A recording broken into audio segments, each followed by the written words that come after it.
Welcome to the Deep Dive. Today we are attempting to diagnose the current cultural and political landscape of America. And our tool for this, the text we're unpacking, is a massive, really provocative 2024 book by Sean Dempsey. Yeah, and the title really says it all. It does. It's titled Trump Again. How could America let this happen? A metamodern deconstruction of wokeism and far-right blowback to the new faith. I mean, it is a title that absolutely does not hide the ball. Dempsey is looking squarely at the 2024 re-election of Donald Trump. Right. But what makes this book so fascinating, and frankly why we're dedicating so much time to it today, is that he completely ignores the typical punditry. Like, he doesn't care about voter demographics in swing counties or, marginal tax rate policies. He's going way deeper than that. Yeah, he approaches the rise of Trump through a deeply philosophical, sociological, and even theological framework. We have a huge stack of material from this book right in front of us. He weaves personal memoir together with Hegelian philosophy and all these interviews with cultural commentators. It's a dense read. It is. So we're going to examine Trump's return exclusively through Dempsey's unique lens. But, and this is important, before we jump into the deep end, I need to look right at you, the listener, and just lay some ground rules for today's journey. Oh, yeah. We definitely need a disclaimer for this one. Seriously, because we are about to swim in some insanely charged political waters. That might be the understatement of the year, honestly. I know, right? We're going to be dissecting the left-wing woke movement, the right-wing MAGA movement, transgender identity politics, systemic racism, corporate manipulation, basically the absolute third rails of modern conversation. The stuff you do not talk about at Thanksgiving. Exactly. So here is the deal. My co-host and I are not here to play referee. We are not picking a political side. We are acting entirely as your impartial tour guides through Dempsey's brain. Right. We aren't endorsing his conclusions. No. And we certainly aren't endorsing the political factions we're going to discuss. Right. Our only job today is to unpack this dense text so you can understand the architecture of his arguments. Think of us like museum curators. We're just pointing out the brushstrokes on a very, very controversial painting. Yeah. We're going to tell you about the historical context, the theoretical foundation of the canvas, why the artist chose that particular shade of red. We are not here to tell you if the painting is morally good or bad. We're just explaining how it was built. Okay, so with that out of the way, let's look at the precipitating event that kicks off Dempsey's entire massive thesis. We are the preface of the book. And the catalyst is, obviously, the 2024 re-election of Donald Trump. Right. And Dempsey looks at this event and concludes it proves something terrifying. He says the American populace is now entirely desensitized. It's a really interesting premise because he focuses heavily on the language used during the campaigns leading up to 2024. Right, the rhetoric. Yeah, because for decades, there were certain words in American politics that functioned as instant career enders. Like if a politician was credibly labeled a fascist, a racist, a sexist, or, compared to Hitler, their public life was essentially over. The societal immune system would just reject them. Exactly. But Dempsey points out that these exact monikers were hurled at Donald Trump relentlessly, and instead of destroying him, they just bounced off like rubber. Yeah, it's wild. In fact, they often stuck to his opponents instead. I'm looking at the quote right here. He says, horrifyingly, voters have rejected such terms as no longer repulsive. And he asks the reader to really chew on that. Like, why did that happen? Right. Are voters just totally fine with those attributes now? Is moral corruption just the new normal? Or, and this is where Dempsey plants his flag, has something completely unique, desensitize the masses so much that the words themselves have lost all their weight. He argues it's a symptom of a systemic disease. Dempsey observes that very few people today are actually forming their worldview by, establishing core ethical values first, and then finding a political party that happens to align with those values. Right. It's completely inverted. It's totally inverted. The party with a capital P sets the direction, and the citizens are just expected to fall in line and salute the dogma. He actually uses this phrase, the compliance of obedient lapdogs, to describe the modern voter. But I want to push back on that a bit, or at least clarify his stance for the listener. Because when he talks about the party, he isn't just taking a swing at Trump supporters, right? Because the way you just framed it almost sounds like he's only critiquing the MAGA crowd. Oh, no, not at all. He is explicitly applying this to both sides of the aisle. It's a dual critique. Okay, yeah. He points out that Fox News has built this massive empire, constantly spouting the existential evils of the dirty Dems and the woke left, demanding total allegiance to conservative populism. Right. But meanwhile, CNN and MSNBC operate the exact same machinery in reverse. They're sagely reporting on the existential evils of racist MAGA supporters demanding total allegiance to progressive orthodoxy. Okay, so let me try an analogy here. It feels like an autoimmune disease, right? Yeah, that's a good way to look at it. Because your body's immune system is supposed to fight actual external threats, like Yeah. viruses or bacteria. But in an autoimmune disease, the white blood cells just get confused and start attacking the body's own healthy tissue simply because it doesn't recognize the uniform anymore. Exactly. The political immune system is literally attacking itself. Yeah. But how does Dempsey explain, how this communication breakdown got so severe? Does he blame both sides equally for the loss of shared language? Well, this is where his analysis really sharpens. He suggests that to truly understand the breakdown of this American autoimmune system, we have to isolate the single word that encapsulates the entire divide, the linguistic patient zero, if you will. And that word is? That word is woke. Right, of course. Dempsey observes that on the right, woke is a vile pejorative. I mean, it's spat out, it's ridiculed, it's used as an insult to describe everything from a bad movie to the literal collapse of Western civilization. Yeah, it's a catch-all insult. But on the progressive left, at least in its genesis, it was a profound rallying cry. It was a beacon of hope for the marginalized. And Dempsey argues that because the single word is so universally misunderstood and so violently contested by both sides, it is the absolute key to unlocking the 2024 election. And this leads to his most provocative claim in the early chapters. Dempsey doesn't just view wokeism as a political stance or even a social justice movement. He claims it functions sociologically and psychologically as an actual religion. A literal new faith, yes. And to build this case, he does something really effective here. He drops the academic tone and takes us straight into his own childhood. He uses two really contrasting, very vivid personal memories to establish how wokeism operates exactly like religious dogma. Yeah, let's paint the picture for the listener, because these scenes in the book are wild. The first memory takes us to the backwoods of northern Vermont in the 1990s. Right, he's a kid. He's a young kid, homeschooled, running around the woods with his brothers, making movies on 8mm camcorders. His family belongs to a Protestant denomination, the Assemblies of God. And right around this time, a massive, famous religious revival sweeps through their church community.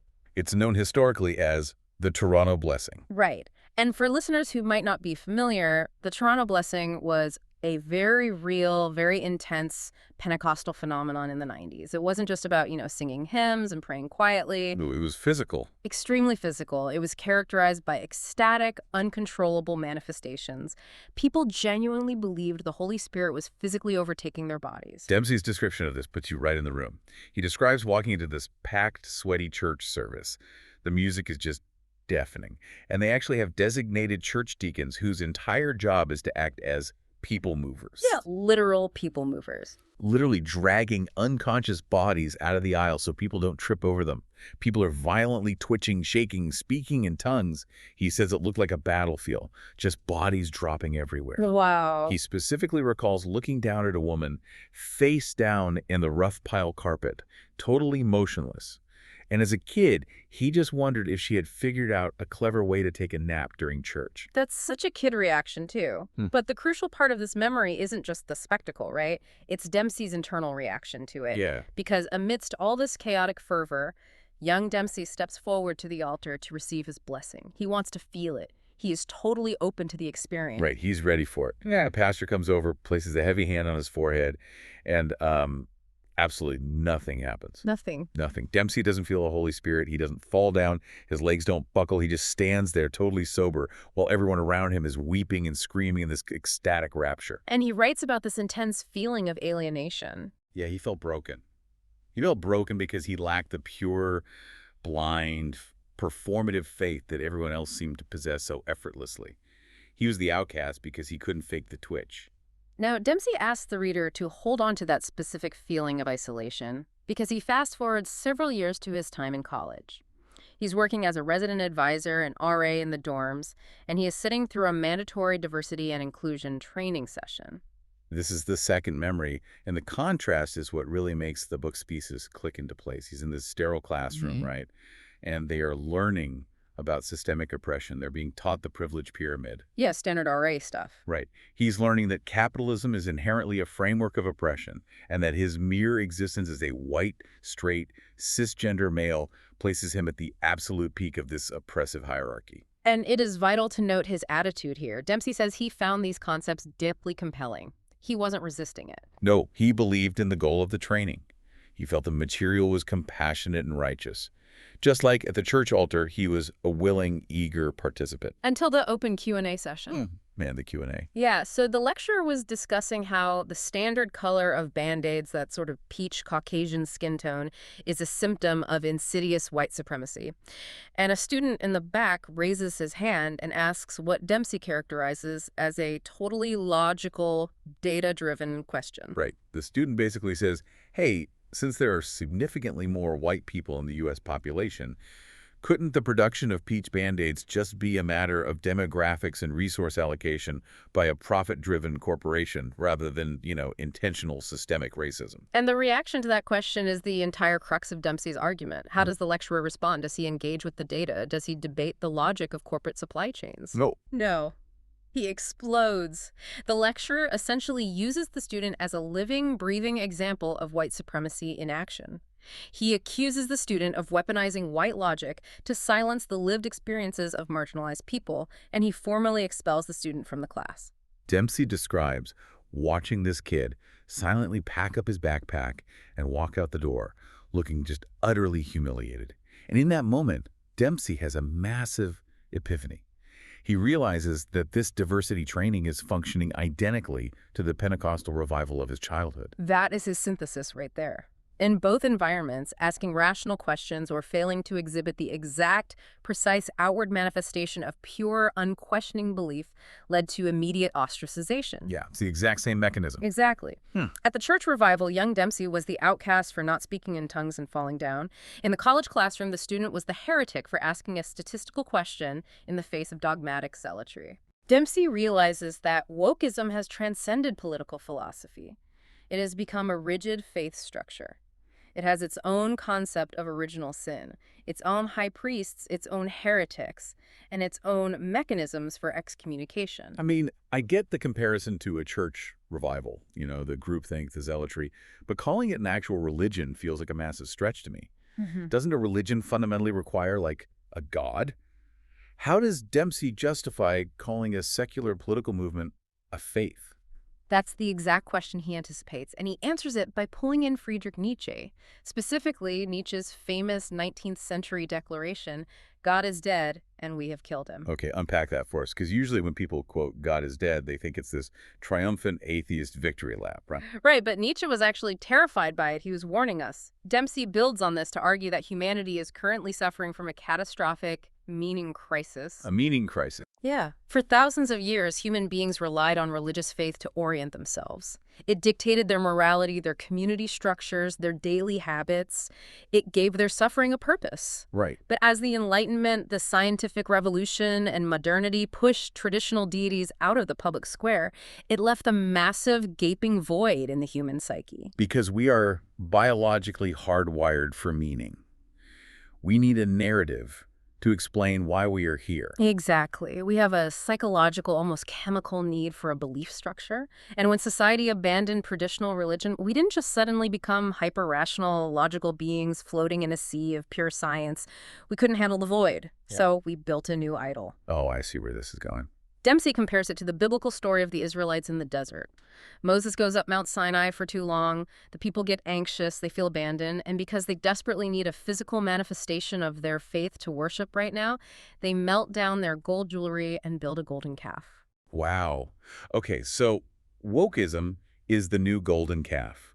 It's a secular substitute for the divine, constructed entirely to satisfy our evolutionary craving for righteous purpose. Like, we needed a crusade, so we just invented one. Because it operates as a religion, it relies on blind faith. Dempsey points out a fundamental flaw in how we try to debate these topics today. He calls religion and politics the third rails of conversation. Right, the stuff you absolutely do not bring up at Thanksgiving dinner if you want to survive dessert. But why don't we bring them up? Dempsey compares it to arguing about the weather. If you and I disagree about whether it rained last Tuesday, it's an easy fix. We look up the meteorological record. Yeah, we check an app. Right. We share a baseline of empirical facts, and we share the definitions of words like rain and temperature. The yardstick is the same for both of us, but with faith-based discussions, the yardsticks are completely different. So if I think a new social policy is righteous because it protects a vulnerable group, and you think it is tyrannical because it infringes on individual liberty, we aren't even playing the same sport. We don't share the same core values. Exactly. Dempsey says it's like trying to explain the color purple to a person who has been blind since birth by using, like, algebraic equations. You can shout the math all day long, but they simply cannot perceive what you're talking about. And human biology makes this infinitely worse. Dempsey brings up cognitive bias and the amygdala lizard brain. Oh, the lizard brain is always ruining everything. It really is. When human beings are faced with incredibly complex, nuanced, terrifying problems, our nature is to simplify them into binary viewpoints. Us versus them, angels versus demons. It's an evolutionary survival mechanism. Right. Pattern recognition and stranger danger kept our ancestors from being eaten by lions. But in modern political discourse, this biological feature is a catastrophic bug. We lock into confirmation bias. We only consume information that confirms our pre-existing beliefs, and our lizard brain actively perceives contradictory evidence as a physical threat. Okay, so we've established this baseline. We have a society suffering a meaning crisis, which builds a new religion, wokeism, that operates on blind faith, driven by our lizard brains, making it basically impossible to communicate. Yeah, that's the setup. But how did this new religion build its theology? It had to start somewhere. And Dempsey argues it started by actively shifting the very meaning of the words we use. Let's look at the linguistic drift of the word woke itself. The historical trajectory of the word in the text is just fascinating. According to Dempsey's timeline, its first recorded use in a modern socio-political context was way back in the 1930s. Really? That early? Yeah, it was used by a black union leader in a pamphlet discussing discriminatory pay practices. The exact quote in the pamphlet was, "We were asleep, but we will stay woke from now on." That is a very clear, highly specific call to awareness. It meant be alert to racial prejudice in labor practices within the African American community, and it stayed almost exclusively within the black community for decades. It did. Then the book notes that in 2008, Erykah Badu used the lyric, "I Stay Woke," in her song Master Teacher. But the real explosion happened in 2014, following the police shooting of Michael Brown in Ferguson, Missouri. The words surged into the mainstream public arena alongside the Black Lives Matter movement. But here is where the linguistic drift, the semantic satiation, really takes over.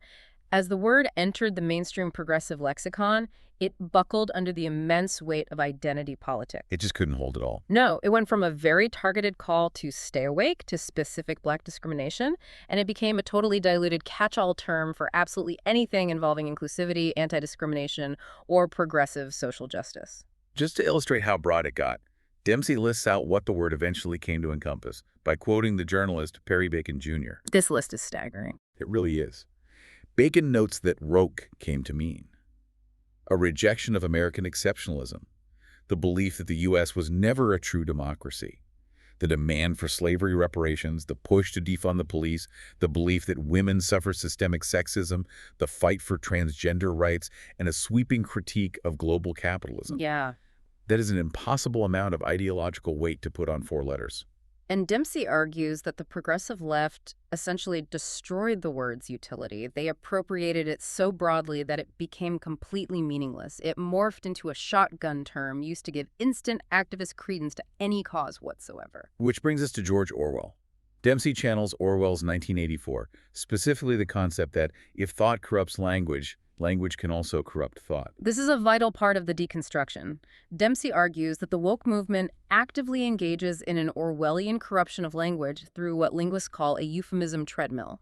What does that mean in practice? Like, how does the euphemism treadmill actually work? It's the constant replacement of words that have acquired negative connotations with new, sanitized terms, only for those new terms to eventually acquire the exact same negative connotations. Oh, I see. The text points out how the standard term for people living on the street shifted from homeless to unhoused. It mentions an actual movement among some activists to relabel exercise as the joyful moving of the body, because the word exercise might be triggering or fatphobic. I want you, the listener, to think about your own life right now. Think about your own office HR emails. Have you noticed how the vocabulary you're required to use to describe certain groups or initiatives changes every 6 to 12 months? It's constant. Dempsey is arguing that's not just annoying corporate speak, that's theology. He includes a hilarious political cartoon in the book where a baby is screaming woke at a plate of food, and the mother just looks exhausted and says, a simple, I don't like broccoli would suffice. It really highlights the absurdity of it. It does perfectly. But I have to ask, and I'm just playing devil's advocate here, think about playing the game telephone. If the message changes every single time it's whispered, how can we possibly have a shared reality? You can't. Right. If I say exercise, and I mean going for a jog, and you hear oppressive societal expectation rooted in diet culture, we literally cannot communicate. So does changing a word from homeless to unhoused actually help a single person sleeping on a park bench?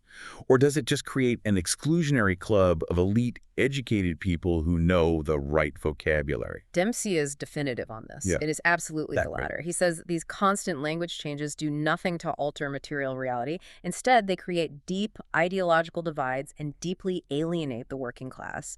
Using the new term becomes a badge of religious purity. Oh, wow. Yeah, if you don't use the newly minted term, like if you accidentally say homeless instead of unhoused because you didn't check Twitter that morning, you are out of the club. You are deemed a bigot. It's a purity test. Exactly, and he warns that this nonsensical jargon is actually dangerous.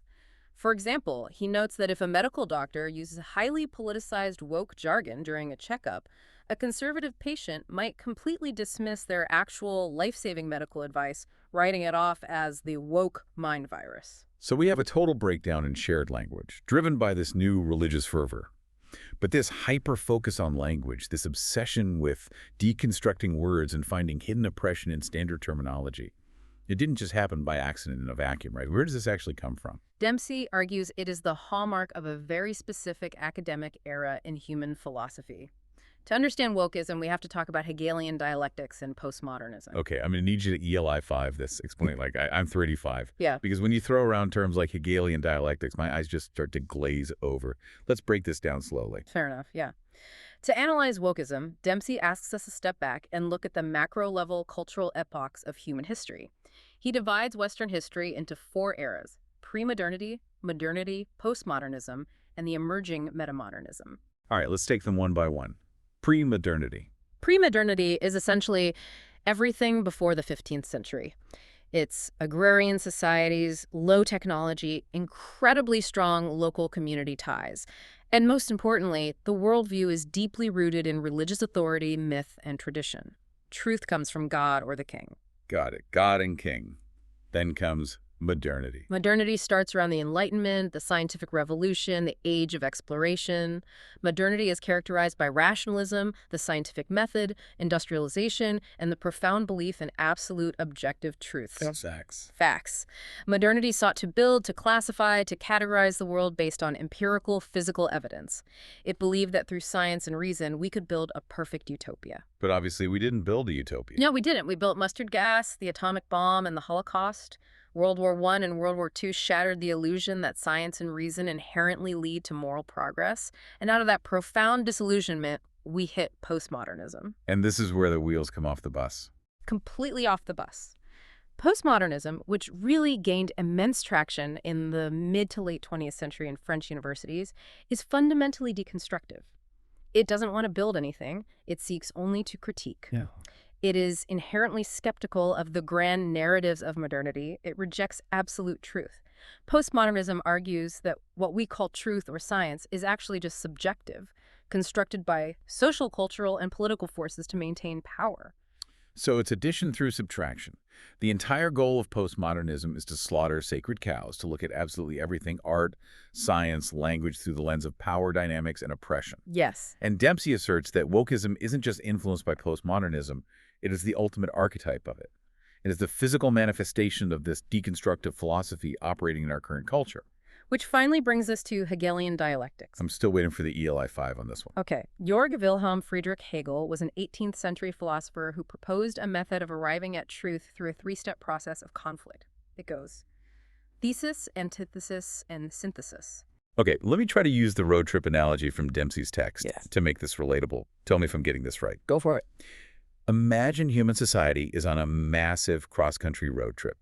Modernity is driving the car. It is super confident in the destination, trusting the map, trusting the engine. But the car actually has underlying systemic flaws. Maybe the engine is burning oil. Maybe the route they chose was built by bulldozing poor communities.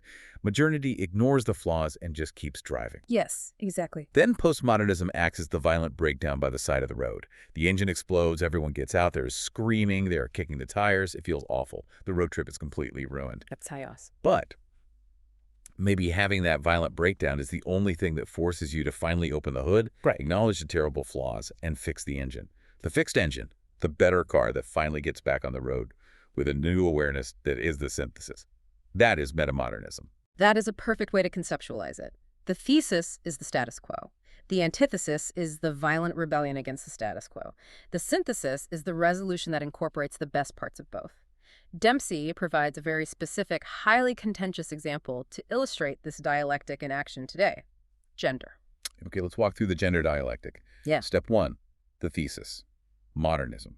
Modernity took it as an absolute, unquestionable fact that gender was a strict binary male and female. This was based purely on objective, empirical classification, biology, chromosomes, reproductive anatomy. Right. It was neat, tidy, absolute, and it allowed for no deviations.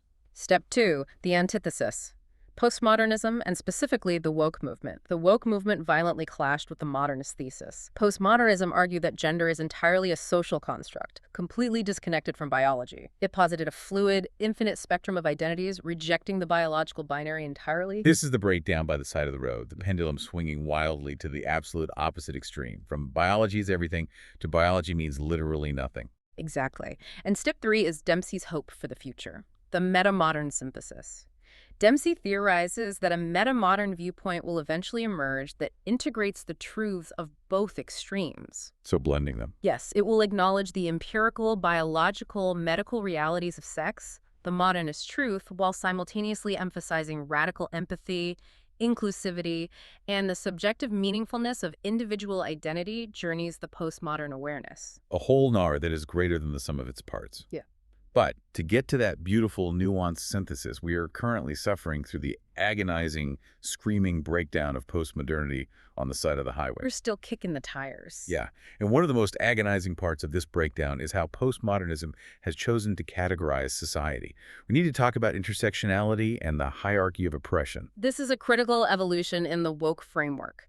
The concept of intersectionality was originally coined by the legal scholar Kimberly Crenshaw in 1989, and it's important to understand her original premise because it was highly analytical and very useful in the context of law. Yeah, let's explain that, because intersectionality gets thrown around a lot today without any context. In 1989, she was looking at a specific legal case involving a car manufacturer, right? Yes, Black women were being laid off. They sued for discrimination. But the court said, well, the company hires Black people, meaning Black men, and the company hires women, meaning white women, so there's no racism and no sexism. Which is just a crazy legal loophole. Right. Crenshaw argued that this was a massive blind spot. You cannot understand the specific discrimination faced by a Black woman by looking at racism and sexism independently. The intersection of those two identities creates a unique, compounded form of systemic disadvantage. It makes total sense. It was a scalpel, a legal tool to understand complex social dynamics. But Dempsey argues that the modern woke movement took Crenshaw's scalpel and mutated it into a blunt instrument. They turned it into a strict, rigid hierarchy of oppression, a literal new class system. Yes. There's a famous quote by the feminist scholar Audre Lorde. "The master's tools will never dismantle the master's house." She meant you can't use the oppressive frameworks of the patriarchy to achieve true liberation. Okay. But Dempsey points out the supreme irony of the woke movement. They did exactly that. They used the master's tools to build a new house with a new rigid class system. They just reversed the roles of who is on top and who is on the bottom. Human psychology defaults to hierarchies, and wokeism just created a new one. I want to read directly from the informal hierarchy list Dempsey provides in the text, because hearing it laid out bare is pretty staggering.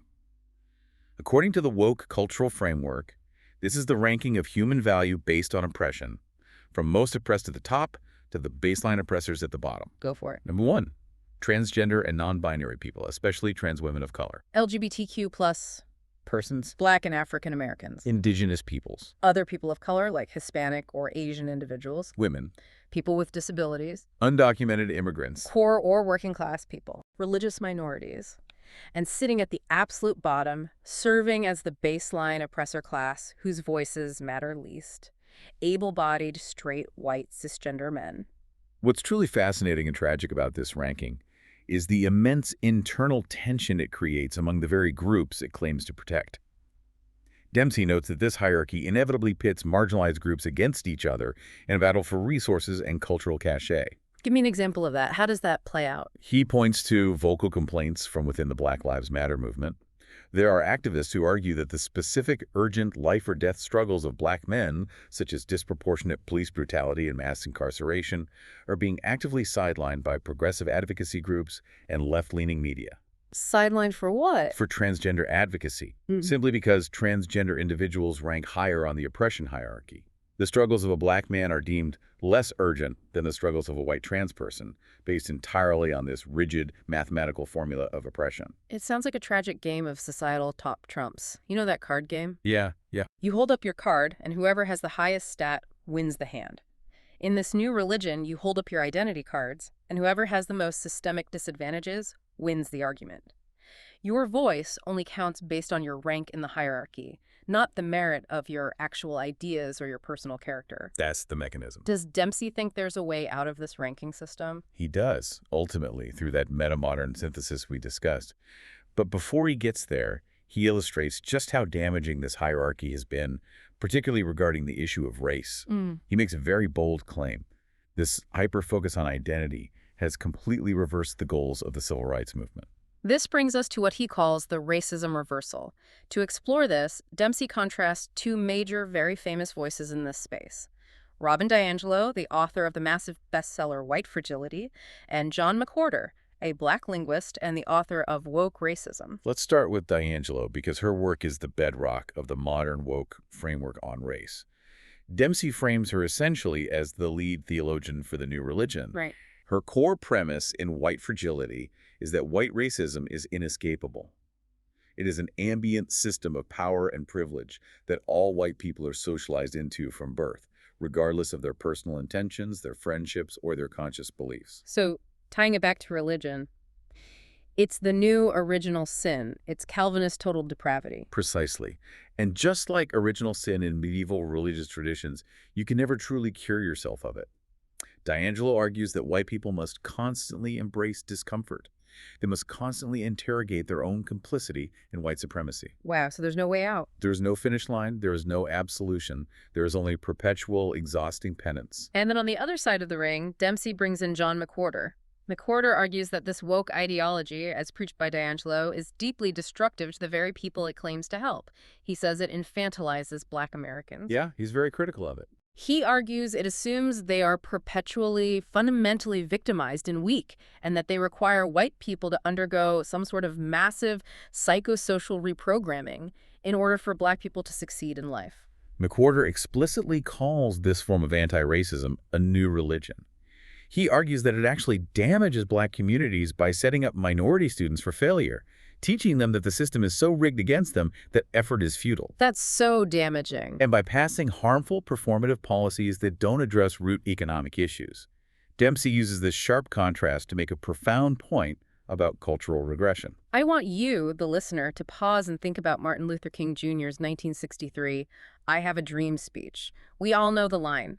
"I have a dream that my 4 little children will one day live in a nation where they will not be judged by the color of their skin, but by the content of their character." The North Star of the movement. Exactly. That was the North Star for decades. A colorblind society where race simply didn't dictate your destiny or your worth.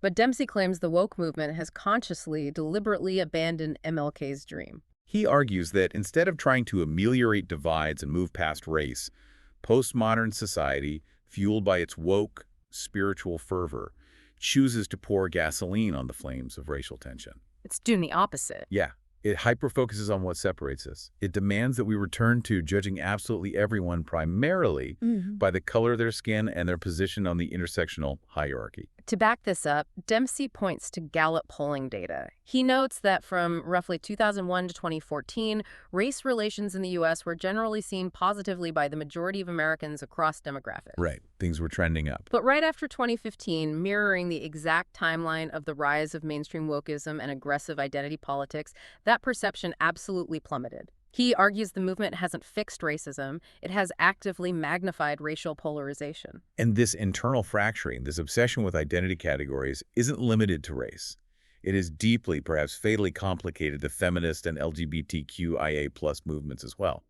When you prioritize identity above all else, the umbrella of solidarity eventually starts to tear. Let's look at those factions and fractures. Dempsey spends time discussing the expansion of the traditional women's rights movement. Historically, feminism fought for biological women's equality in the workplace, bodily autonomy, suffrage, things rooted in the physical reality of being female. Correct. But as it expanded into new woke feminism, it led to massive, incredibly toxic clashes with transgenderism. The most prominent, globally recognized example Dempsey uses is the controversy surrounding author J.K. Rowling. The push for trans rights, specifically the inclusion of trans women in traditionally biological women's spaces like domestic abuse shelters or sports, directly clashed with traditional feminists. Right. Rowling essentially argued that woman is not a costume and emphasized the importance of acknowledging biological realities to protect vulnerable women. And for stating what would have been considered a boring biological truism 10 years prior, she faced immense vitriolic backlash. Oh, massive backlash. She was labeled a TERF, a trans-exclusionary radical feminist, by the woke adherents. It was a literal excommunication from the progressive church. It's a perfect example of the Hegelian dialectic clash happening in real time. The thesis of biological feminism clashing with the antithesis of gender ideology. But the fracturing goes even deeper when you look at the LGBTQIA+ acronym itself. Dempsey features a fascinating interview with a man named Timothy Baxter, a gay real estate developer. Baxter's critique is highly illuminating because it comes from inside the house. He takes serious issue with what he calls the LGBTQIA+ infinity acronym. The affinity acronym. Yeah, he argues that lumping a cisgender gay man together with a transgender person into one political monolith erases their entirely distinct lived experiences. Baxter points out that as a gay man, he can go about his daily business talking to investors, negotiating with vendors, going to the grocery store, and no one necessarily knows his sexuality. It doesn't define his every waking interaction. Exactly. But he argues the transgender experience is fundamentally, structurally different, often involving highly visible, very difficult medical and social transitions. He feels that forcing these distinct experiences into one giant political group is intellectually dishonest. Which raises a really important question. If grouping these letters together actually erases nuance and frustrates the people within the groups, why do politicians keep doing it? Why keep expanding the acronym? Yeah, what's the benefit for them? Baxter's conclusion is deeply cynical, but it tracks perfectly with Dempsey's overarching thesis. He argues that the Democratic Party, specifically the elite, wealthy donor class, uses identity politics as a weapon of mass distraction. Explain that. How is an acronym a distraction? He suggests that the elites use the woke framework to distract the working class from the establishment's massive economic failures. Think about it. If you're struggling to pay rent, if you can't afford groceries, if your wages have stagnated for 20 years, the natural instinct is to blame the people in power. Right, the politicians and the corporations. But according to the woke narrative pushed by those same politicians, your suffering isn't because of terrible economic policies or corporate greed. It's because of the straight, white, male boogeyman. They are the ones keeping you down. It's a sleight of hand. Baxter says it's a sinister tactic to take away people's agency, ignore their economic pain, and create a cartoonish villain to blame instead. Which, wow. It's dark. It really is. And that leads perfectly into Dempsey's analysis of how Wall Street adopted this exact same playbook. If politicians are using this giant umbrella to distract voters from economic issues, what's stopping massive corporations from doing the exact same thing? Nothing is stopping them. Yeah. And they did it brilliantly. Yeah. To understand this, Dempsey takes us back in time a bit to the fall of 2011 and the Occupy Wall Street movement in New York City. Zuccotti Park. The 1% versus the 99%. I remember this vividly. Thousands of people protesting big banks, corporate greed, the 2008 bank bailouts, and the massive crushing wealth divide in America. It was huge. It was an organic, class-based, purely economic populist movement aimed squarely at the financial elite. It had nothing to do with identity politics. Dempsey interviews Kevin Maley, an Occupy Wall Street veteran who was actually living in a tent in Boston during the protests. Maley describes the movement as a terrifying moment for the corporate oligarchy. The working class was finally waking up to the economic grift. Right. But then Dempsey points out a highly suspicious, almost unbelievable correlation. Right after Occupy Wall Street, suddenly, seemingly overnight, these massive, historically ruthless corporations, the big banks, the military defense contractors, the massive tech monopolies, they all start hanging rainbow flags in their lobbies. Just out of nowhere. They start hiring chief diversity officers. They start releasing statements, espousing woke ideology. Why did they just suddenly find religion? Maley points directly to the 2016 Democratic primary between Bernie Sanders and Hillary Clinton to explain this. Sanders was running an old-school economic populist campaign. He was highly critical of Wall Street, wealth inequality, and the military-industrial complex. He was a massive existential threat to the corporate establishment's bottom line. Yes. Clinton's campaign, which was much more closely allied with the corporate establishment, struggled to counter his economic message. So how do you beat a populace who wants to tax the rich and break up the banks? You change the subject. Maisley argues that the corporate elite realized they could completely defang the left by adopting identity politics. It's a genius move, honestly. If a massive predatory bank clothes itself in woke ideology, if they talk endlessly about systemic racism and implement aggressive DEI programs, it placates the progressive base. It makes the activists feel like they won, without the bank having to change a single economic policy that actually affects their billions in profit. Dempsey uses a brilliant quote from the poet T.S. Eliot here. We can at least try to understand our own motives, because our own prejudice and emotional bias always seems to us so rational. He's acknowledging that the corporate executives might genuinely, in their own minds, believe they are doing good by putting up a rainbow flag. They might think they are on the right side of history. But Dempsey points out the brutal, undeniable irony. A military defense contractor painting a rainbow flag or putting a trans right sticker on a smart bomb does not make the bomb righteous. No, it really doesn't. It just means you are dropping inclusive explosives. The big banks are still inflating the dollar, charging predatory overdraft fees and bankrupting the middle class. But hey, they have a terrific DEI program. They clothe themselves in the vestments of the new religion to camouflage their greed. And this manipulation, this cynical stretching of the cultural rubber band so incredibly far to the left, using identity politics to divide the working class and shield the elite from economic scrutiny, inevitably caused a massive, violent snapback to the right. This is where we finally reach the precipitating end. Section 9, blowback, the woke right, and the return of Trump. Dempsey argues that the woke left got completely drunk on its own cultural power. They push way too far. They spiked the football, as he says, and completely alienated the vast middle of the country. He focuses specifically on the concept of woke revulsion, and he uses a very clear timeline to track this. He notes that general acceptance for gay marriage had been climbing steadily and organically for decades in America. By 2016, roughly 62% of Americans supported it. The movement was winning hearts and minds through persuasion and empathy. Which is how you build lasting change. Right. But then, the woke movement shifted its focus abruptly to aggressive, dogmatic support for gender-affirming care, specifically including puberty blockers and surgeries for minors. And this acted as a massive catalyst for extreme cultural backlash. The left labeled absolutely anyone who questioned the wisdom of permanent medical interventions for children as a hateful bigot. They drew a hard, unforgiving line in the sand. Agree with us entirely or you are a fascist. The right reacted with absolute white-hot fury. But the tragedy of this era, according to Dempsey's diagnosis, is that the right didn't just push back with traditional conservative arguments. They adopted the exact same diseased playbook. Dempsey explores the rise of what he calls the woke right. This is fascinating.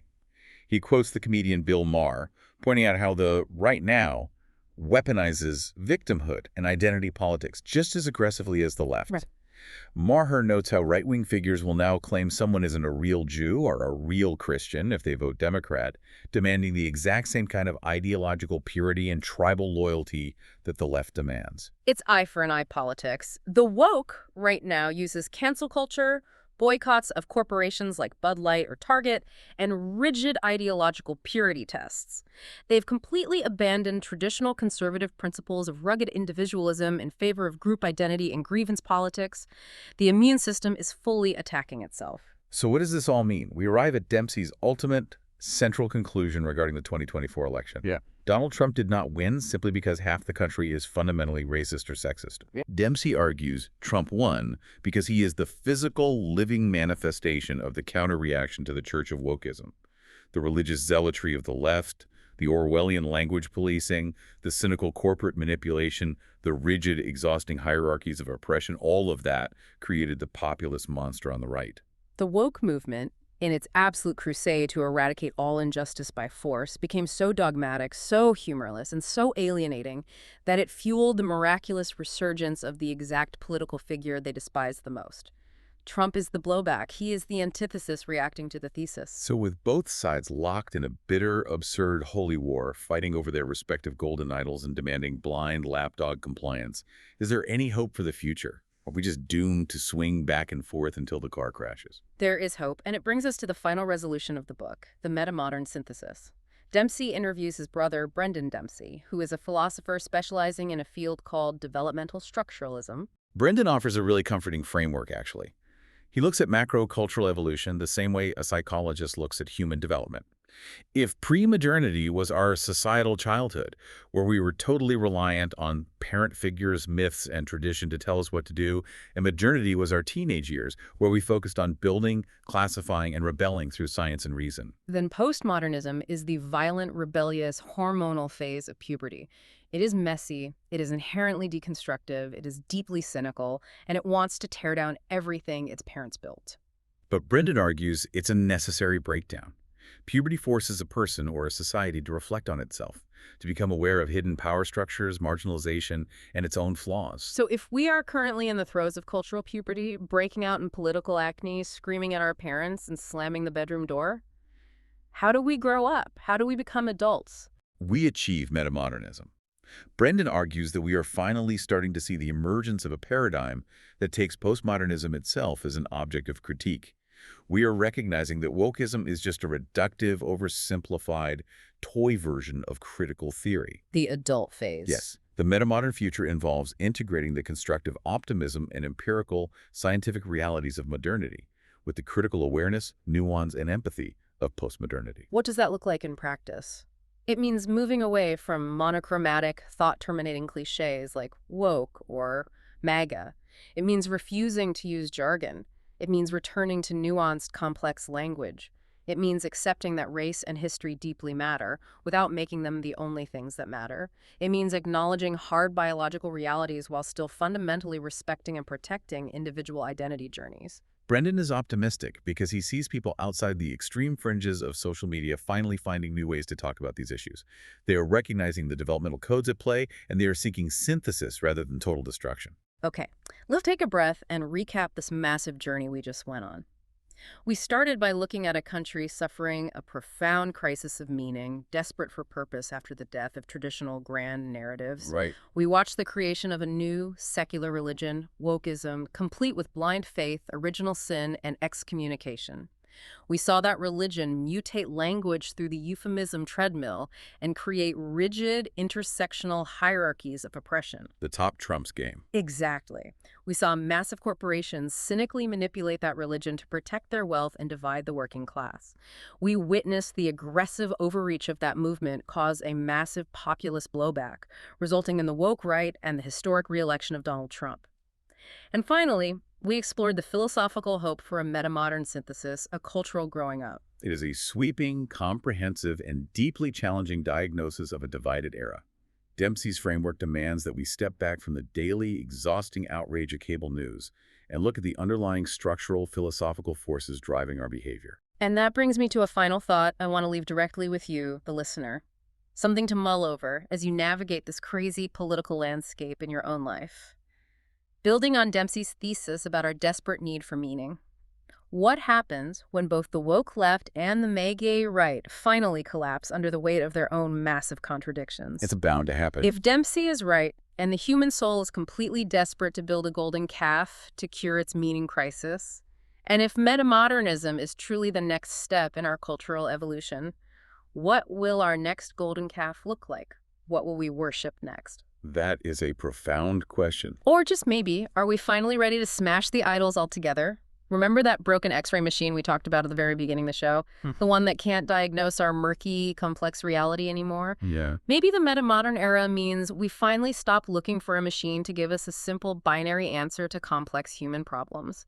Maybe it means we finally sit down in the muddy waters, look each other in the eye, and start doing the incredibly hard, exhausting work of actually talking to each other.